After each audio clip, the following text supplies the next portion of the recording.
சென்னைக்கு தெற்கே 400 கிலோமீட்டர் தொலைவில் டிட்வா புயல் மையம் கொண்டுள்ளது. வானிலை ஆய்வு மையம் இந்த தகவலை தெரிவித்திருக்கிறது.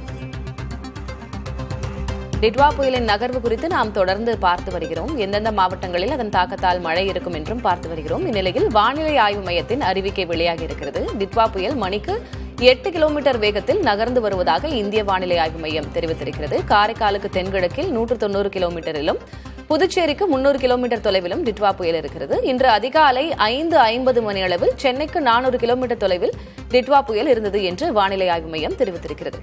கூடுதல் விவரங்களை வழங்குவதற்காக செய்தியாளர் வீரகுமார் இணைந்திருக்கிறார். வீரகுமார், வானிலை ஆய்வு மையத்தினுடைய சமீப அறிவிக்கை என்ன சொல்கிறது? டிட்வா புயலுடைய நகர்வு குறித்து என்ன அதுல தெரிவிச்சிருக்காங்க? திலகவதி, நேற்று நள்ளிரவிலிருந்து மணிக்கு 7 கிலோமீட்டர் வேகத்தில் நகர்ந்து கொண்டிருந்த டிட்வா புயலினுடைய வேகம் தற்போது அதிகரிக்க தொடங்கியிருக்கிறது. கடந்த 6 மணி நேரமாக மணிக்கு 8 கிலோமீட்டர் வேகத்தில் இந்த டிட்வா புயல் வடக்கு வடமேற்கு நோக்கி, குறிப்பாக டெல்டா மாவட்டங்கள், காரைக்கால், புதுச்சேரி வழியாக வட தமிழகத்தை நோக்கி நகர்ந்து வருகிறது.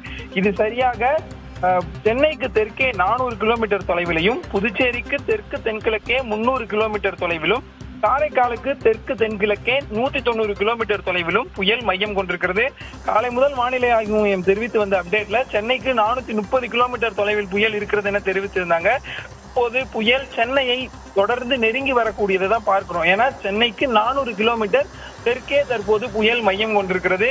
இந்த புயல் சரியாக வடக்கு வடமேற்கு திசையில தொடர்ந்து நகர்ந்து 30ஆம் தேதி, அதாவது நாளை அதிகாலையிலேயே வட தமிழ்நாடு, புதுச்சேரி மற்றும் அதன் அருகில் இருக்கக்கூடிய தெற்கு ஆந்திர பிரதேச கடற்கரைகளை வந்தடையும் என வானிலை ஆய்வு மையம் தெரிவித்திருக்கிறாங்க. இந்த அறிவிப்புல வானிலை ஆய்வு மையம் ஒரு வார்த்தையை பயன்படுத்தியிருக்கிறாங்க. குறிப்பா இதுவரை மேற்கு வங்கக்கடல்ல நிலவி வந்த அந்த புயல் இலங்கைக்கு பக்கத்துலதான் நிலவிட்டு இருந்தது. தற்போது கொடுத்திருக்கக்கூடிய அறிவிப்புல தென்மேற்கு வங்கக்கடல் மற்றும் அதை ஒட்டிய வடக்கு இலங்கை மீது புயல் மையம் கொண்டிருக்கிறது என தெரிவித்திருக்கிறாங்க.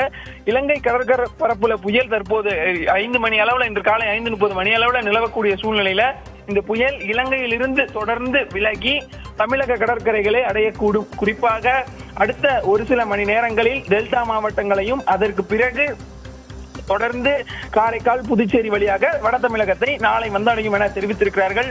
பரவலாக டெல்டா மாவட்டங்கள்ல தற்போது வரை மிதமான மழை பெய்து வருவதாக செய்தியாளர்கள் தெரிவித்திருக்கிறார்கள். இந்த நிலையில இந்த புயல் இலங்கை மீது நிலவக்கூடிய காரணத்தினால இலங்கையிலிருந்து தொடர்ந்து வடமேற்கு திசையை நோக்கி நகர்ந்ததுன்னா முதல்ல டெல்டா கரைகளை கடக்கும், தொடும், அதன் பிறகு காரைக்கால், புதுச்சேரியை நெருங்கும். அப்படி இருக்கக்கூடிய சூழ்நிலையில இன்னும் ஒரு 3-4 மணி நேரத்துல டெல்டா மாவட்டங்கள்ல பரவலாக கனமழையும், மிக கனமழையும், ஒரு சில இடங்கள்ல அதிக கனமழையும் பெய்வதற்கான அதிகபட்ச சாத்தியக்கூறுகள் இருக்கிறது.